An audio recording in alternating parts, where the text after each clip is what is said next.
Welcome to the Born Primitive Outdoor Podcast, everyone. I have got my longtime friend and all-around badass, Bart Lancaster, with me today. Bart's at his hunting camp in British Columbia, where he pretty much, well, what are you up there, 6 months a year, Bart? Pretty much, yeah. It's a long time. I like it here. Yeah. So, put things into context. What's that? Yeah, go ahead. I said you got to take a crowbar and pretty much pry me out of here. Swing it at me. Yeah, no kidding. No, to put things into context for people just listening in, I've had Bart on the podcast before, but the mountain goat that I killed last year, that big one with my bow, that big mountain lion, wolf, lynx, multiple bears, bunch of other shit. That I was with Bart for all that stuff. And then Bart, you have done nothing but guide an outfit your entire life. So talk a little bit about that. Let everybody know who you are. Yeah, so I grew up in the business. I was fortunate enough to grow up in it, and I love it. So it worked out. It was a perfect fit for me. Made me wonder how did I get so lucky. But yeah, so my brothers and I were running over the Rockies when we were young in the Kootenays, and then we moved north when I was 13. And I spent that first summer just washing horse blankets and catching big bull trout in the Dease River and cutting some trail for a couple of weeks. But then when I was 14, I hit the mountains full time. Went into the mountains when I was 14 on June 24th and came out September 24th and worked for a woman guide named Ella Price. And it was a good adventure. I got to admit, I've been really, really lucky on everything like that. And then by the time I was 15, I was leading strings of horses through the wilderness, trying to find trails and getting really, really lost and having to work it out. That's kind of how it went. Nothing's changed. It's good fun. And reflecting back on it, I wouldn't trade a day of it. It was like there was days where you're like so stressed out, you think this is the craziest thing ever, but you wouldn't trade a day of it now. And I loved it. So but you want me to fill you in a few stories on it or what? Well, give me a sec. I want to make sure and make that people understand, where kind of you're at. And I met Clay first. Clay is Bart's brother, and they, the whole family obviously is into guiding and outfitting. Met Bart a little bit later, but Bart, so Bart's not that good at bragging, so I'll just do a little bit for him. I don't know that anyone has been on more stone sheep hunts than you. Maybe, but how many stone sheep hunts do you think you've been on roughly? Well, I don't. That's one animal I try to keep track of because I like it. But I've been on 126 kills now with stone sheep, and it's kind of, if you're going to define it in my blood, that's my passion. And and there's probably a couple guys. I know a couple guys. I don't know. They're right up there too. But I did most of mine in Region 6, which is, put it this way, a lot more miles between sheep in Region 6 than Region 7. You got to work a little harder. So days in the field to get those rams, a lot of miles. And I've learned that everything I've learned is really from you and your brother on the sheep side of things. And obviously that's a fast tracking course hanging around, with you guys. Yeah. And the thing that go ahead. I did a couple of good aging tricks, eh? Oh, fuck. For aging rams. Yeah. Well, so before we start telling, let's talk about that. Because one of the things I learned, from you, and you have different, terminology for this, but when you're watching Bart, judge a ram, it's kind of like when the numbers are flying out, those little memes where the numbers are flying around a guy's head. Bart's running numbers, and then, you talk about the pause, right? Where you stop making it something it's not, take a break for a minute, look at it again. Yep. I mean, kind of go through that. Cool. Okay. So to do it, when you get people that want certain size of rams or looking for a good ram, right? The pressure's on, because if you bugger a bunch of them up, you don't get a job anymore.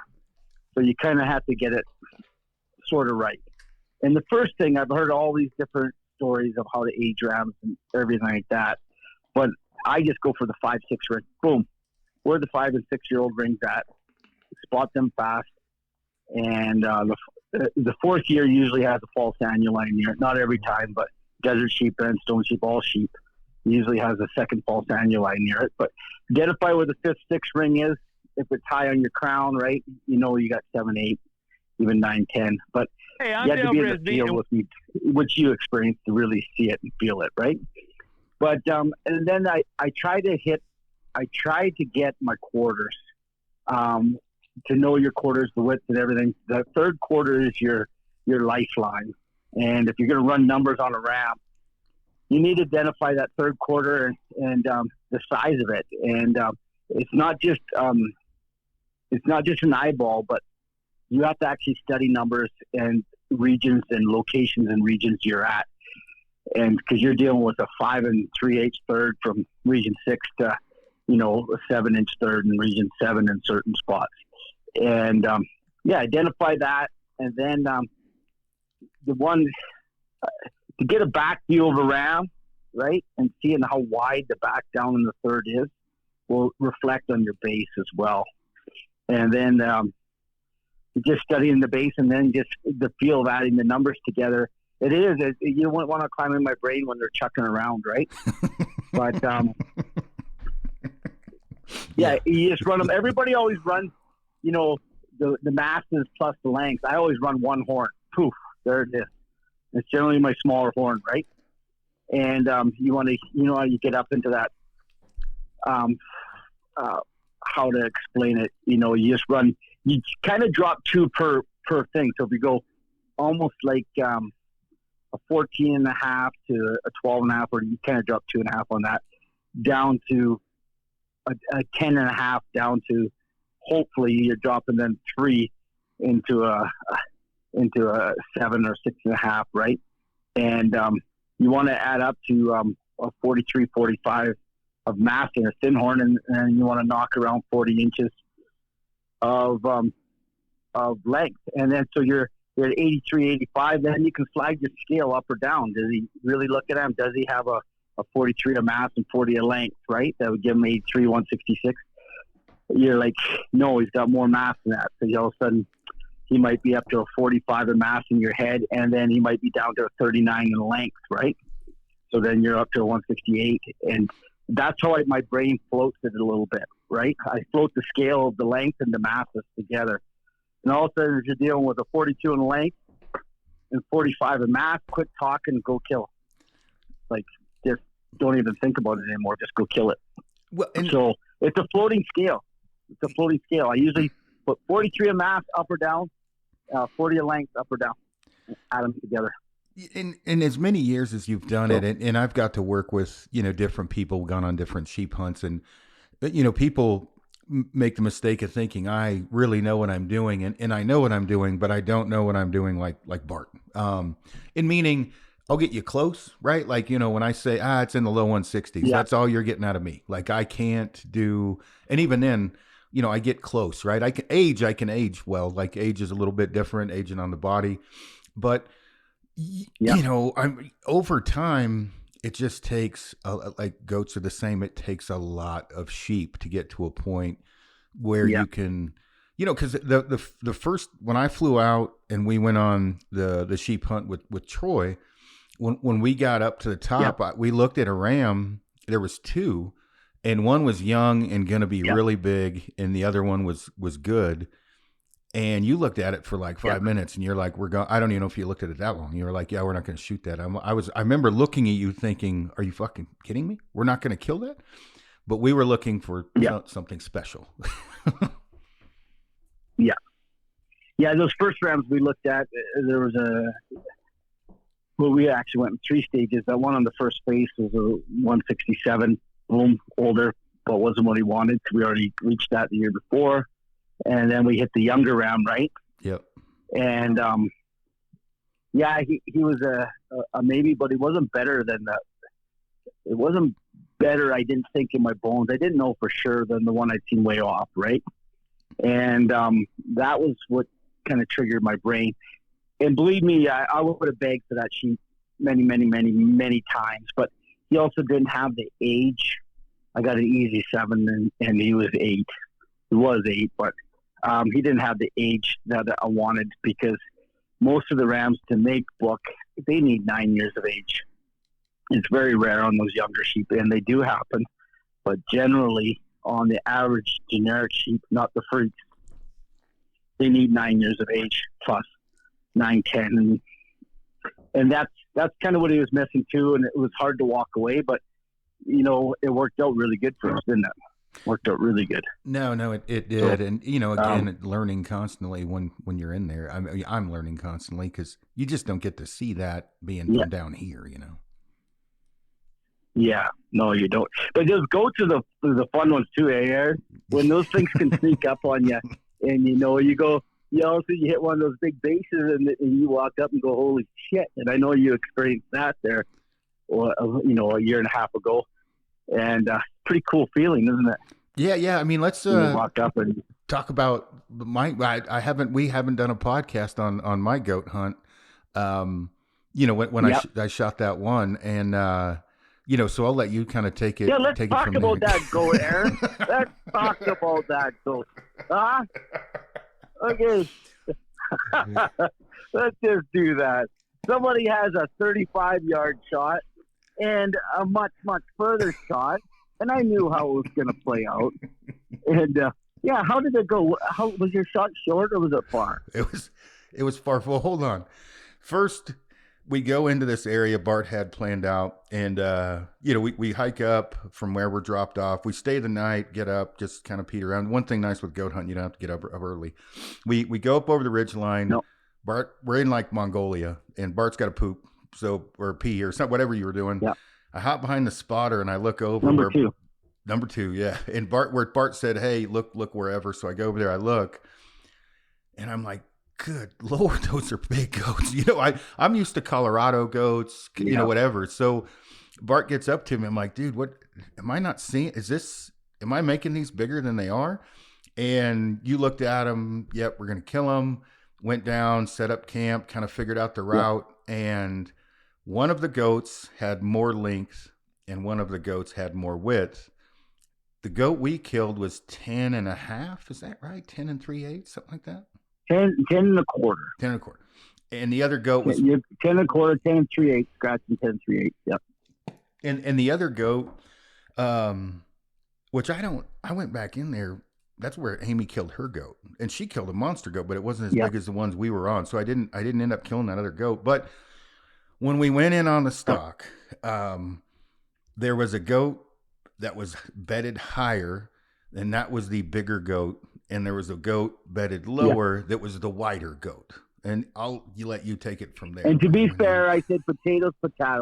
If you get a good shot, right, you take it. But the target goat, I really wanted that higher one. Yeah. So, anyways, Bart's watching, and it was pissing rain. I don't know if you remember that, but remember the rain blowing off my bow when I shot. Yep. Bart's watching, and it was really like walking into Walmart. I had that moss I didn't have to really be quiet. It was raining hard enough. I had moss. And remember, there was that giant rock. I just had to get to that big rock. And get to the big rock, and I look down, and I see what I say, my goat, because I did want to shoot the wider one. And so I look at that one. I can't see the other one. I'll tell my version. I can't see the other one, but I know it's there. And it's Bart said 35. It was actually closer than that. Because when I shot mine, it stood up, and it was probably closer to 25. It was close. So I see mine, and launch an arrow, and it sounds like an impact, but there's so much rain, I can't see that I hit it. Like and I was like, man, that could have been moss and rock, right? It sounded like I blew through the scat, but so I start dropping bombs on this thing. Well, I hit it a couple more times, and the other one stands up and just looks at me. Literally, I could have speared it. And these goats haven't seen humans, right? And I'm looking at it, and I'm like, oh, I might have fucked up. That's a big goat. I was like, oh, Lord. So the other one goes off, it dies, and I yell back to Bart. And I say, what do I say, Bart? Actually, how'd that go after that? I know exactly. Did I shoot the right goat? Am I allowed to swear on this Yeah, no, you can podcast? say, I said, was that other goat bigger, is what I had said, I think. Oh, of course it effing was. Yeah, I got it right after. It's like, yeah, I do. But let's rewind. Let's rewind a little bit now. Let's go back to, we were at the bait, and Aaron's out on the airstrip practicing at 100 yards. So I knew exactly how this was going to go. And when he heads out on the stock, right, he likes to challenge himself on longer shots. So I knew exactly how it was going. I'm like watching him going, he's going to shoot the far goat. He's going to shoot the far goat. Because the other goat, I screwed up on the stock. You know what I should have done? I should have came in low and made the other goat the far shot. Then we would have been set. Yeah. Then you would have been happy. Oh, shit. You didn't want the close one. And the other, the other one's like 10.5, 10 and 5/8, probably 53 and change. Doesn't really matter. Potatoes. Yeah, no, they were But both good goats. So I ended up, oh yeah, because I was on a goat hunt with Bart before, and I had a goat fall, I don't know, a couple thousand feet. I mean, it's far. And so I wanted to make sure and anchor that thing. And so I actually hit it twice. My first shot was actually a pinwheel. Remember, the arrow was still sticking in it. Straight. You want me to tell you the differences? I know the differences in the shot. Yeah, go ahead. Okay, I'm going to tell people right now that I've fabricated the distance before, but I'm totally fine with you telling the actual distance. So go ahead. Well, yeah, because the distances you shot were 117, 132, and 134 on those things to finish it. And the thing is, I will give you this. You can actually shoot that shot. So it was not like not humane or not proper, because the goat died and this all happened right quick. Yeah. So it's all fine, because most guys can't shoot 50 or 60 yards and don't practice it, right? Where you do practice distance. And so it was ethical and sound. But I knew that you weren't going to take that close shot. I knew it. It's like, there's no way. He's got to challenge himself. And I'll give you that too. You're not a numbers guy. It was good for it, but you wanted to challenge yourself. So it was pretty fun, but we had a good laugh out of it anyhow. And you killed a great goat. Yeah, it was over 50, over 10. So it was good. It was good. It was only just 51 and something. Yeah, no, it was good. And we didn't kill a goat that big this year. We got close, right? We killed a lot of good goats. Yeah. But we didn't kill one like that one. Those two goats are, once you get over 50, it's kind of a different species. It's different goat. Oh, they're different, and that's why they shocked you so much when you came over the rise and you looked in the scope. You're like, are my eyes blurry or watery? And like, no, that's why we came here. The goats are big. Yeah. So yeah. No, it was good. It's a cool place to be. Yeah, I liked it a lot. But, I kind of took a time out I didn't get in there this year. I took a time out and went with my son on a stone sheep hunt. And he was 14 then. He turned 15 end of September. And he's just getting a really good interest in the hunting. And I wanted to make his experiences his own and awesome. So, I did that there. And then he helped me come and guide a goat hunt. And we had like a 7-hour climb to the top of the mountain. It was a big old mountain. We slept on top, then dropped down and got a billy the next day. And it was just an all around really cool experience. And he really liked it. He's excited to go next year with us. So that's what really mattered to me the most, right? Yeah. Oh yeah. So I'm looking forward to it. Yeah. Well, and you had mentioned before telling stories. I mean, your childhood was this. I mean, this was it. Like, this is what you did. You didn't play Nintendo or whatever. It was busting trail and no. And lately I've been thinking about it, because Justice, my son, is asking me lots of questions about it, and good questions, and making me, spark up to tell the old stories. And it's exciting. I can't even. If I look back on it, like, a lot of people are, it's its own story of an awesome adventure, and it's still going, Aaron. It's not over. Like, we're still in the middle of it, and I'm 51 now, so I'm into time management years, and I don't want to waste a season or, you know, a hunt without being out there and enjoying it. Love it. Still love it. Still get so excited about it. Still have to go over the hill and take nervous shit after I spot a big ram or goat or whatever. It still gets me. I remember, like, when I was younger, my brother Cam and I did a backpack stone sheep, and we jumped these rams in the fog, and it ended up being a 12-year-old 40-inch ram. And I remember having to shake so bad I couldn't hold my binoculars, couldn't set up a pack. I just, like, convulsed on my knees, convulsed, and my hands shaking like, whoa. Couldn't do anything. And I just had the sickness, right?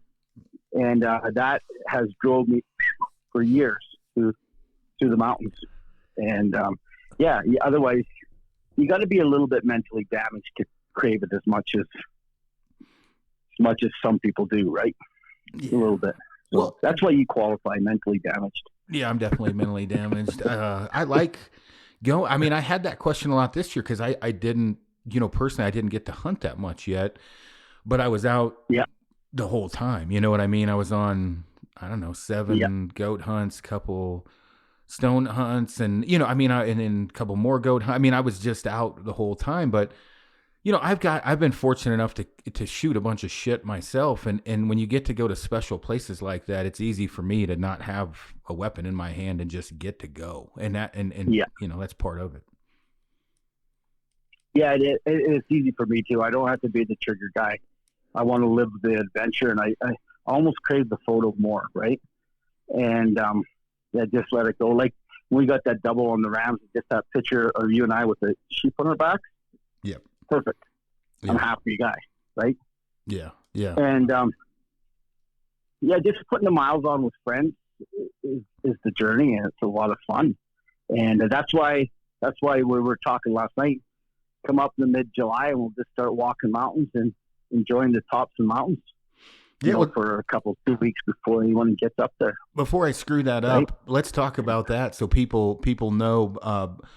You know, that we're going to have some goat hunts available if, you know, anybody wants to book or whatever. So go ahead. Bart and I were talking about this last night. I wanted to make sure and mention it on the podcast. My memory sucks, so I'm glad you remembered.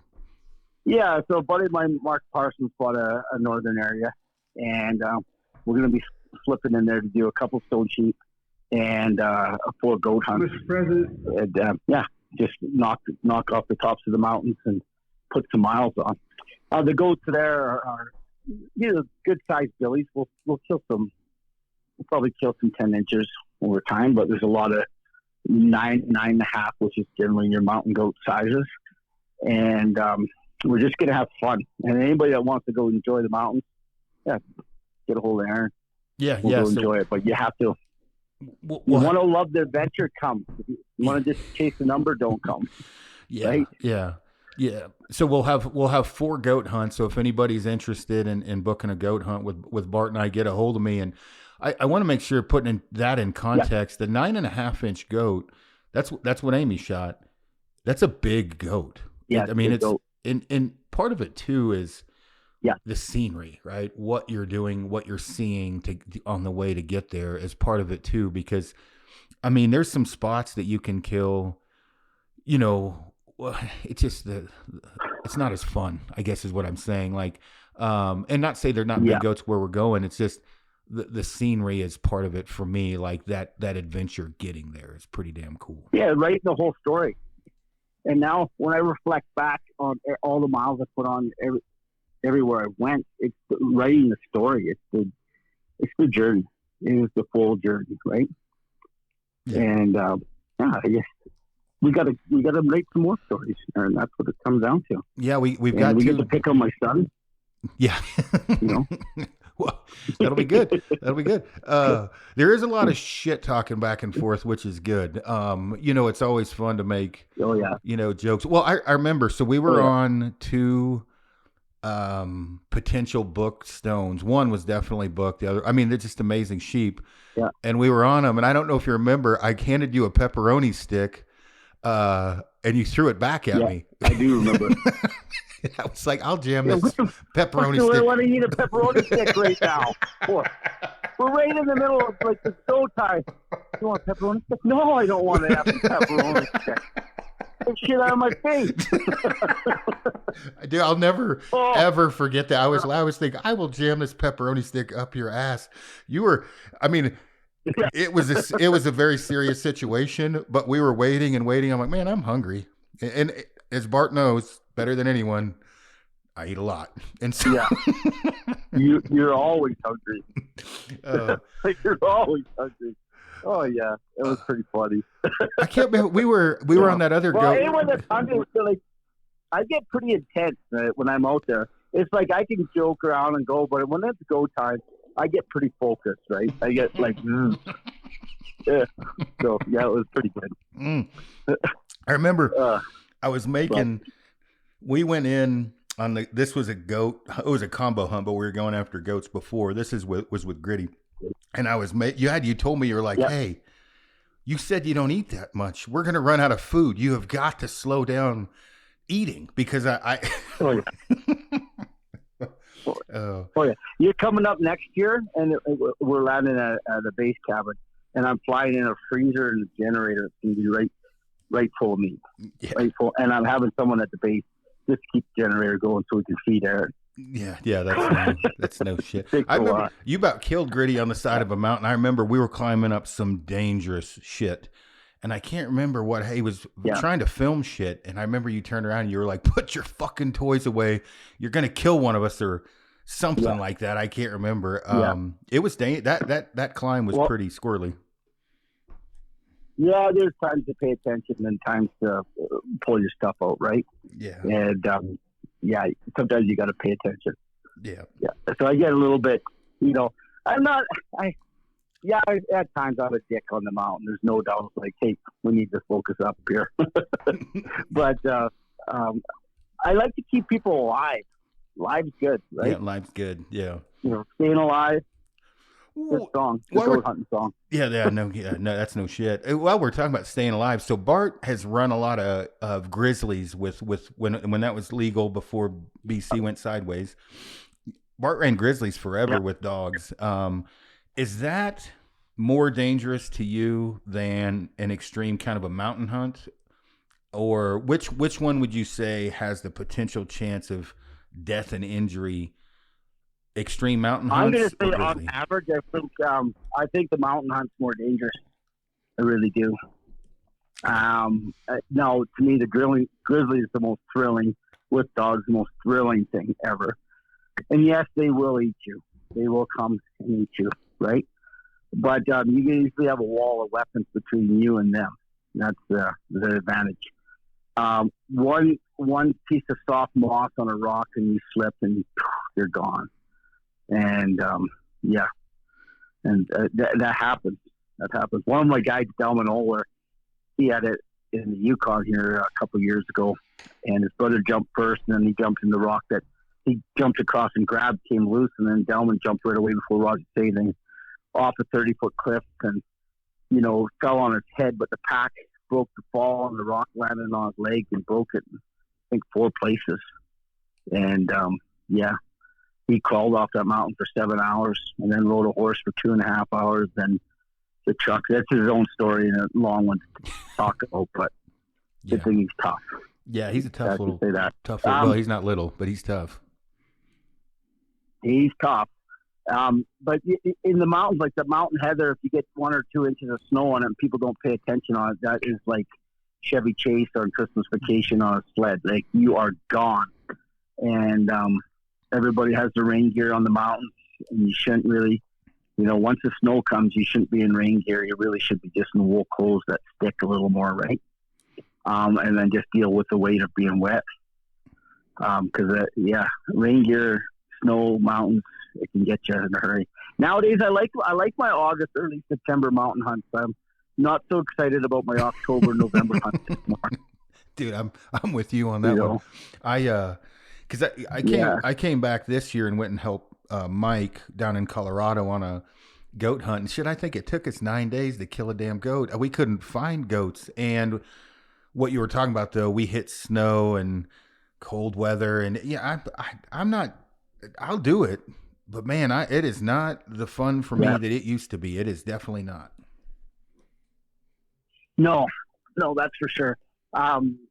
I like to be able to get up in the morning, stretch, see a sunrise, have a cup of coffee, and just be in a light hoodie shirt, right? That suits me just fine anymore.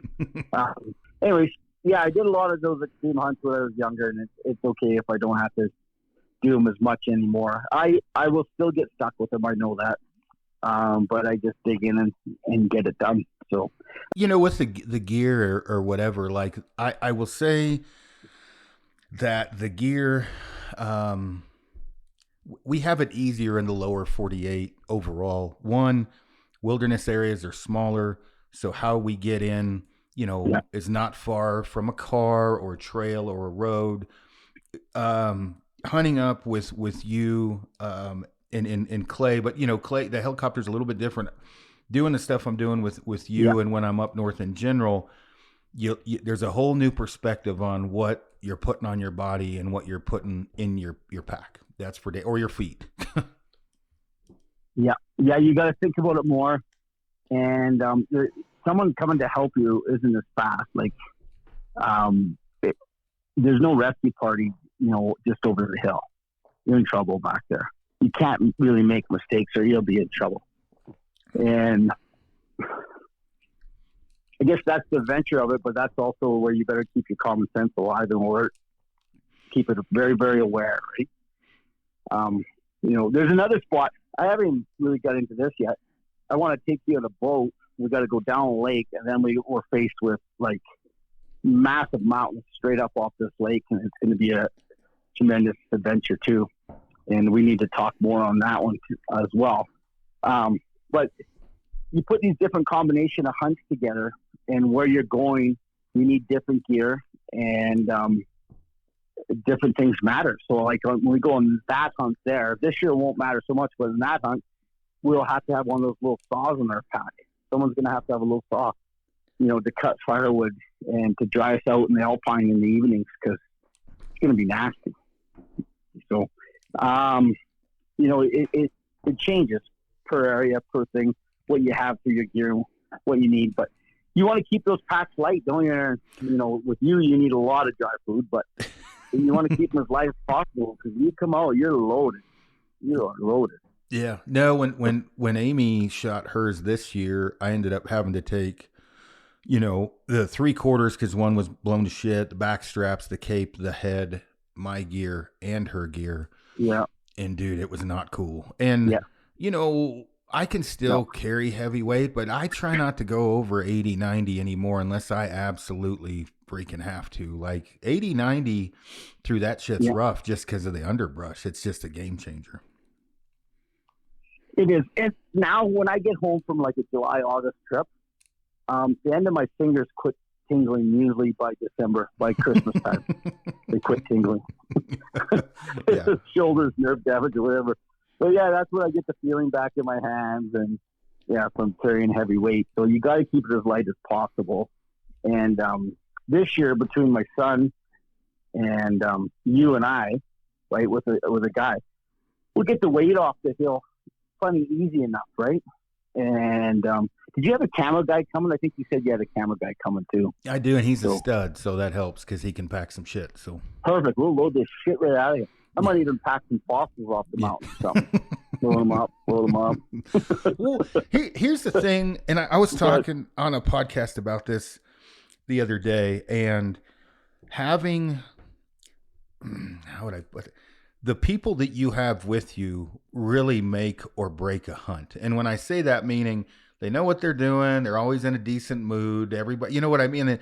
You don't have to worry about them doing something stupid. I mean, it really can make a shitty hunt pretty damn fun, and when I say that, like, it's all what you make of it. So like if the weather's bad or whatever, one thing about Bart is he doesn't do anything stupid. And so if the weather's horrible, it's like, fuck no, I'm not going out. That's stupid. Why would we do that? Or whatever. You don't put yourself in dumb situations. No, I don't. I don't have a whole big book full of, boy, I just sleep on the side of the mountain and curl up and the snow hit us. I don't have those sleep on the side of the mountains without my gear stories, because I don't do them. I shut it down. Because you can always hunt another animal another day, but you're dead for a long time. So I try to keep it smart. When the weather's bad, hunker down, wait it out. And sometimes, I've had it where the weather's bad, you wait for it to break, and all of a sudden there's the animal within range of a 2-hour hunt because you didn't go blow them out in a snow blizzard, right? So you gotta use good sense and peek out the window, shut it down, wait it out. So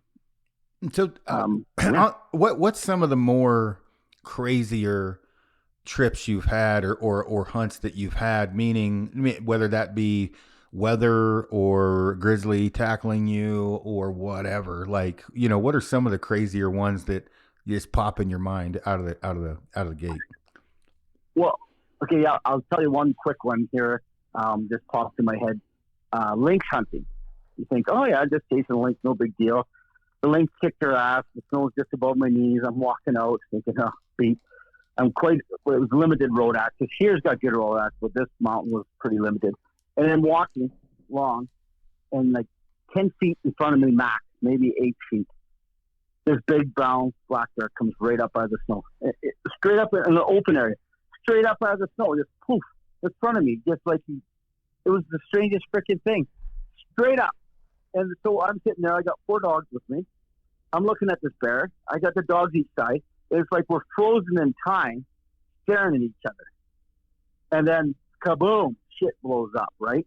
Dogs, bear, everything. But we had like a 5-second, what the F is going on? And kaboom, there it goes. There it goes. It just flew apart. And off the hill they go. So now I have no gun or nothing. I was just running, trying to catch the lynx. And down over the hill they go, circling around. The bear's a little bit drowsy. So he's baying up, coming around, and I'm trying to cut it off to get these dogs. And we end up in these spaced out jack pines, like mature jack pine, 30, 40 feet between trees. And I'm kind of sneaking along, and they're coming down about 60, 70 yards from me. And all of a sudden that bear whirls around, chases the dogs, puts the run on the dogs right on their butt. So I hide behind a jack pine tree, like a 12-inch thick jack pine tree, kind of just put my body behind it. And the dog hooks, and the bear does a long run on him, comes right over to like 20 feet from my tree, and then turns and starts walking my tree's direction. And I'm like, what the shit just happened? Because I was in a safe position. Everything's going by. And now this bear's walking right by. So I'm not moving. I wait until his head's by the tree, and I can slap him right on top of the forehead. And then I bust around that tree. And I'm running. But I'm in snow boots. I'm not going nearly as fast as I am in my brain. But I'm giving her as hard as I can go. And that bear turned and was right on me. And somewhere in there, the dogs cut him off because I was like 60, 70 yards out before I even looked over my shoulder. I was just pumping it. Wow, I'm going. And then they turn and off the hill they go. And, I don't get my dogs until much later, till it plays out, right? But, yeah, that's how fast things can go up and down, right? They just can, spin out of control. And but another time, trailing horses. I'm like 16 years old, trying to get across this massive bog flat that we had in our area at that time. And I see this, this Esker Ridge covered in Arctic birch. And if it's scrub birch, Arctic birch, it's always hard ground. And if I can just get across this 50 yards of swamp, I got her made. So I head out there. There's a little creek in the middle, and this creek is I can see it coming. It's like 4 or 5 feet wide, and I got 25 head of horses behind me, and it's jiggling all around me. I get out to the creek, and I look, and it's clear water, and I can see it like 15 feet down. There's no rocks. There's no bottom in this thing.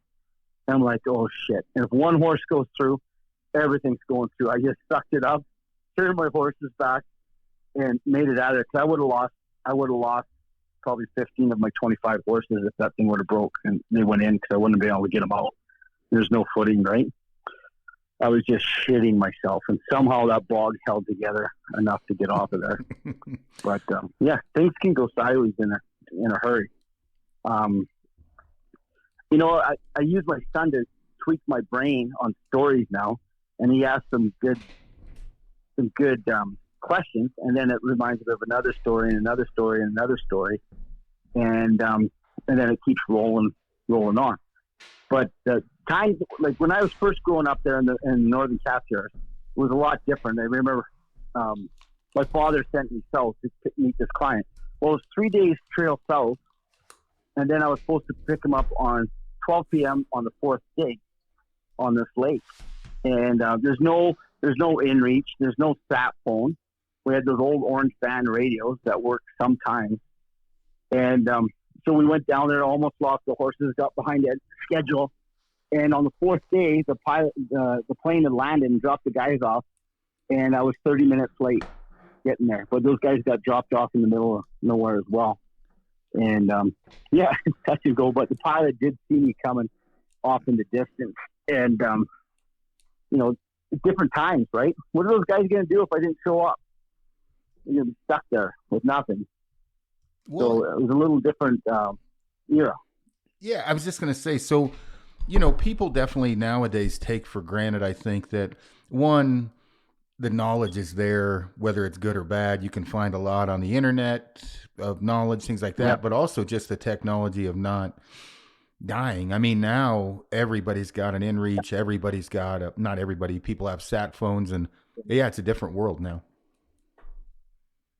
Yeah, it's a lot different world. You know, shit hit the fan back then. You would have been in trouble for many days before anyone even put a search party out for you. And then the search party is your other crew and a couple of bush pilots flying over your head. But you know, bush pilots back then were pretty dang good, though. They could see things. Yeah, it's different. It's maybe safer now, but it was a grander adventure then, and that's late '80s, early '90s. So yeah, you know, I guess thinking back to that was like in the late '80s. That's a long time ago. Yeah. But not for people that are older, but for me it was. Yeah, no kidding. Well, you know, with with obviously everything that we're talking about, you know, when you were born into this, your dad did it, your brothers did it, everything else. So at any time, did you ever think about doing anything different? No, not for me. It was this was my life, and I was going to do it. In my early 20s, when I was 21, 22, 23, I thought a lot of my clients were pretty stupid back then. And then I just realized it's part of growing up that they weren't the stupid ones, right? You have to figure it out. So that was probably my most frustrating years. And then, then I got rolling, and I never looked back. Never looked back. That's why I asked. I'm not a spiritual guy, but I asked, how did I get this life in this spot, this time? There's 8 billion people on Earth. How did I get this? Right? It still this mystifies me. Why did I get dealt that card, that lifestyle? It was perfect. Yeah. Well, you've got to do a lot. I mean, is there anything, like, now you've got your kid, you know, that same age when you were getting into this, like anything you'd tell yourself, your younger self now, to do differently? Well, and I tried it because I seen the older guys. So you got to try to maintain your back as best you can. I wear one of those pregnant women's belts, elastic band belts around my hips. It helps a ton. I don't care if people laugh. Try to maintain your back. Try to keep the amount of weight off your back as possible. Don't be the hero that has the hugest loads when you're young, right? If you can make it smaller, make it smaller. If you can justify 2 trips, then do 2 trips. Maintain your back as best you can. Because once I'm 51 now, so yeah, I'll be hiking the mountain with some aches and pains, and you just deal with it. That's the most important thing. And then I think of this job, but at the same time, what scares me the most with him is how many times I got lucky. And I will say it plain and simple, it's grizzly bears. Mr. Grizzly is your nemesis out there, right? Got lucky with grizzlies. I'm going to put it that way. So close. That's the part that worries me a little bit, and we need change in that category for sure. They're very dangerous, right? And, Davis Oler got run over this year in the Northwest Territories. I mean, the story doesn't make it out. Knocked him flat and run him over. You know, he's still here. But Um, I heard of another guy in East Lake where his girlfriend was just indecent, out for a walk, and she got mauled to crap. He comes home back from work just in the community, and she's laying on his porch, mauled up right to nothing. That doesn't make media. And I've been run on my horse so hard with the grizzly bears before, and I didn't know if I was going to make it. And I look over my shoulder, and the grizzly bear's trying to trip my horse up and take me and my horse out. Another time, straight up out of the willows, 2 feet in front of my horse's face. And my horse, of course, the grizzly popped straight up like that. He was snorting a bit, and then it was overhanging willow. Well, that horse just did almost a backflip getting out of there. Right down to a kid, rubbing my eyes. We're in the mountains in the Kootenays, looking out the window, and across the kitchen table from me, 15 feet away, the bear with his head pushed against a small piece of glass. Right? Walking to camps, my mom with a flashlight, and I'm thinking, oh, I'm all right. My mom's got a flashlight, and she's faced with a grizzly bear 20 feet away. Or on the mountain, guiding sheep and having young boars, an endless amount of young boars running at your horse, charging you.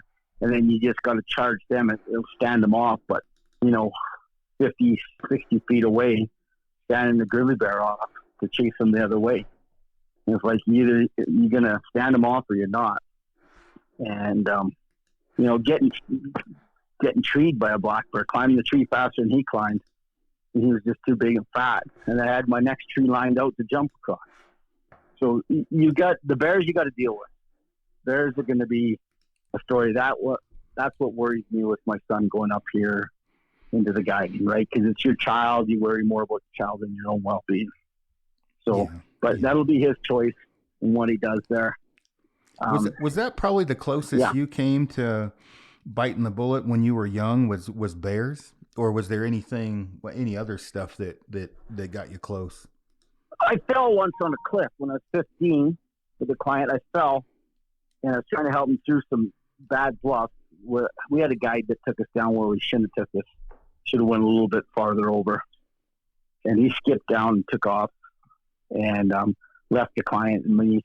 And so I was trying to help the guy down through, and I caught my feet, and it was layered ledge rock, and I fell straight down, probably 7-8 feet off this one flat face, and I caught myself in a handstand, upside down on this 6 to 10 inch ledge, and my feet were above me, and I just caught myself in a standing handstand when my face almost drove into the moss, and my feet were straight uphill, and I just let them slide over and land on the on the rocks, and upright myself. My cowboy hat fell off, and I never found it again. It's gone into oblivion.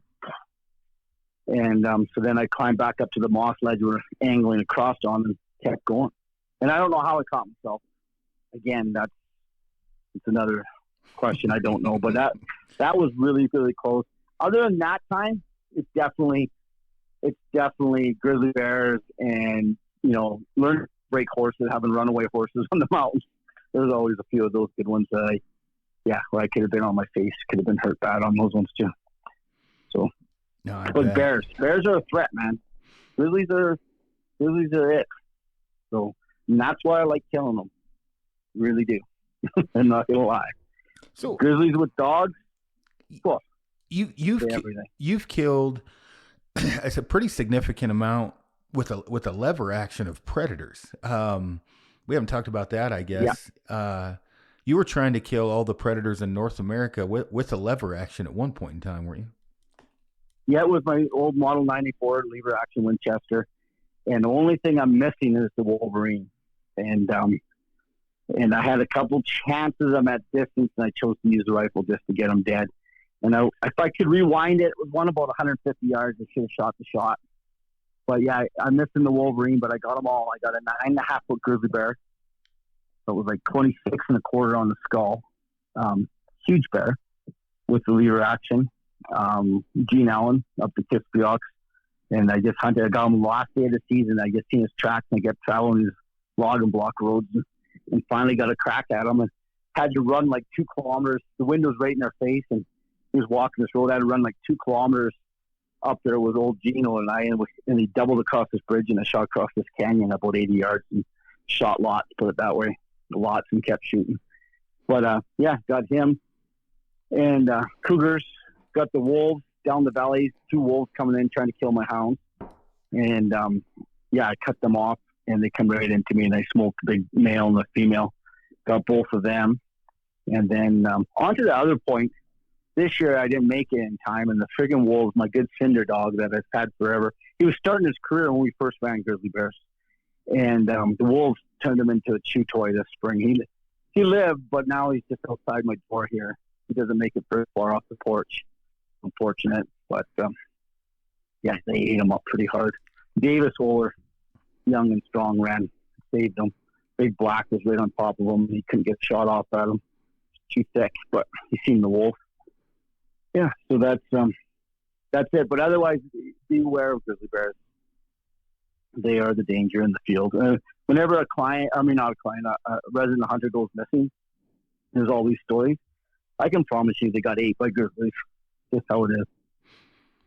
Yeah, and I mean, there's just a lot of them up there.